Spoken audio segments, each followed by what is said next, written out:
భస్మ బుధవారంతో ప్రారంభమయ్యే లెంట్ దినాలకు ఒక బలమైన పునాది ఉంది. బాప్తిస్మం పొందిన వెంటనే యేసు పరిశుద్ధాత్మ ద్వారా అరణ్యానికి నడిపించబడ్డారు. అక్కడ 40 పగళ్ళు 40 రాత్రులు కఠిన ఉపవాసం ఉన్నారు. చివరికి ఆయనకు తీవ్రమైన ఆకలి వేసింది. సరిగ్గా ఆ బలహీన క్షణంలోనే శోధకుడు ఆయనను సమీపించాడు. నీవు నిజంగా దేవుని కుమారుడవైతే అదిగో ఆ రాళ్లను రొట్టెలుగా మారిపోమని ఆజ్ఞాపించు, నీ ఆకలి తీరుతుంది కదా. యేసు శాంతంగా కాని ఖచ్చితంగా, లేదు, మనుష్యుడు రొట్టెవల్ల మాత్రమే కాదు, దేవుని నోట నుండి వచ్చే ప్రతి మాట వల్ల జీవిస్తాడు అని వ్రాయబడి ఉంది.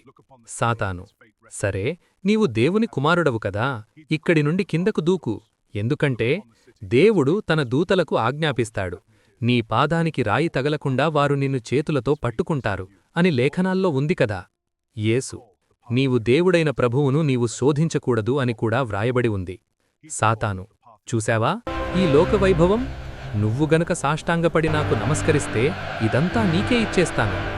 యేసు గద్దించినట్లుగా, సాతానా, పో, నీవు దేవుడైన ప్రభువుకే నమస్కరించి ఆయనను మాత్రమే సేవించాలి అని వ్రాయబడి ఉంది.